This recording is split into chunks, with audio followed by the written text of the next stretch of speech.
তো বন্ধুরা আমি এখন চলে এসেছি, এই যে বাটা মাছ এনেছে, তো বাটা মাছ হবে পাতলা বেগুন দিয়ে ঝোল, তার জন্য হালকা করে একটু ভেজে নেবো, ঠিক আছে।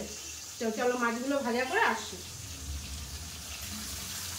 তো বেশি ভাজা করব না, এই মাছ হালকা হালকা ভাজা করে ঝোল করলে ভালো লাগে, আর ভাজা মাছ খাওয়ার সময় বেশি করে ভাজা করে নিতে হয়, ঠিক আছে। জিরা ফোড়ন দিয়ে দিলাম।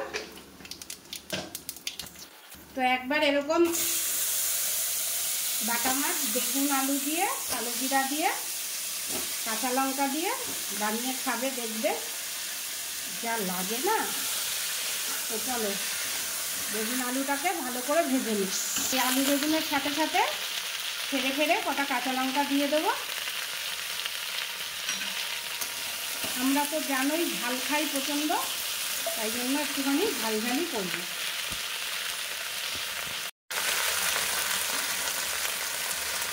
পরিমাণ মতো লবণ দিয়ে দিলাম, লঙ্কা বাটা, জিরে।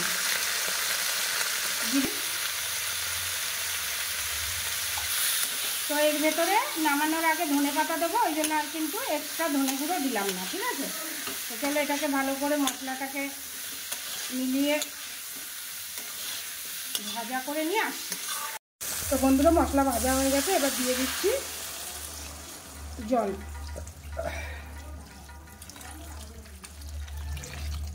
দেখো এই যে দিয়ে দিয়েছি জল পরিমাণ মতো, বেশি পাতলাও না বেশি গাঢ়ও হবে না।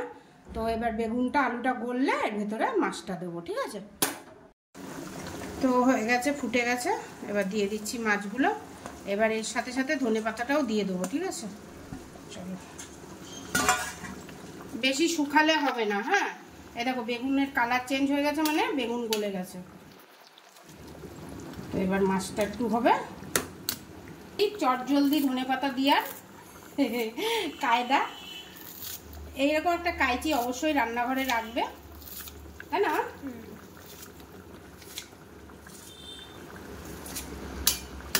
চলো হয়ে গেল আজকে বাটা মাছ বেগুন আলু দিয়ে ঝোল পাতলা।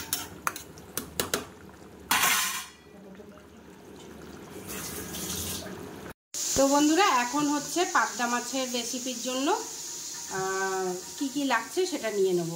তো পাবদা মাছের রেসিপির জন্য নিয়ে নিচ্ছি দই, কাঁচা লঙ্কা বাটা, আর সাথে নিয়ে নেব হচ্ছে টমেটো পিউরি, ঠিক আছে। তো তোমরা জানোই, এই দেখো আমি সব বানিয়ে রেখে দিই যাতে চট জলদি খানা পাকানা হয়ে যায়, ঠিক আছে। তো সর্ষে পরিমাণ মতো, সামান্য একটুখানি কালো জিরা।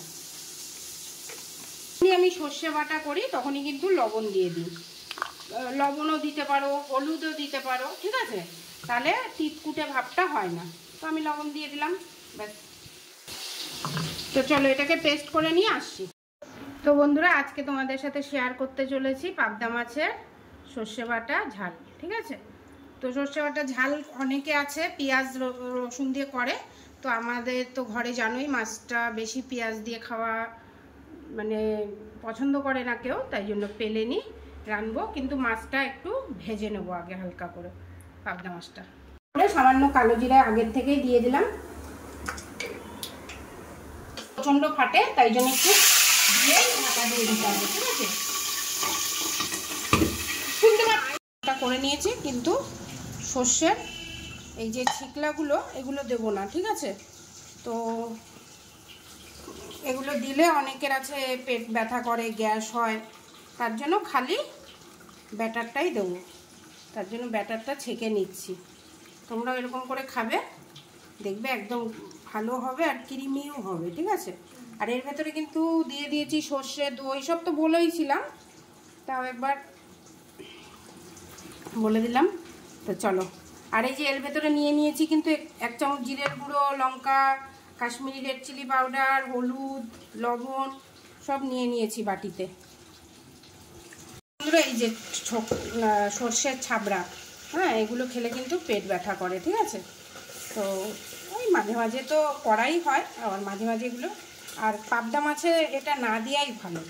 এমনি মাছে তুমি দাও ঠিক আছে, কিন্তু পাবদা মাছে প্লেন দিলেই ভালো। ঠিক আছে, চলো।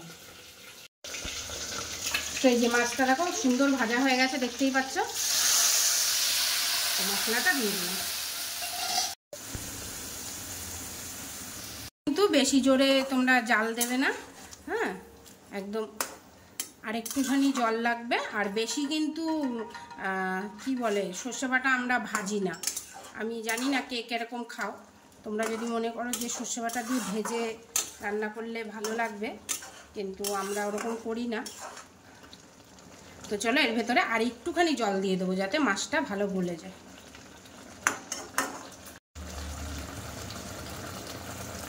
তো আমার পরিমাণ মতো জল দিয়ে নিচ্ছি, যতটা জল লাগবে যাতে মাছটা গলে একটুখানি ঝোল ঝোল থাকে। ঠিক আছে, চলো ব্যাস। তো দেখতেই পাচ্ছ অনেক কটা মাছ, তো ব্যাস চলো এবার এটাকে একদম লো ফ্লেম করে দিয়ে ঢেকে দিতে হবে। 10 মিনিট পরে মাছ রেডি। তো অবশ্যই পাবদা মাছে ধনেপাতা দিতে হবে, সর্ষে পাবদায়। তো ধনেপাতাটা কুচি করে দিয়ে দিলাম। ঠিক আছে,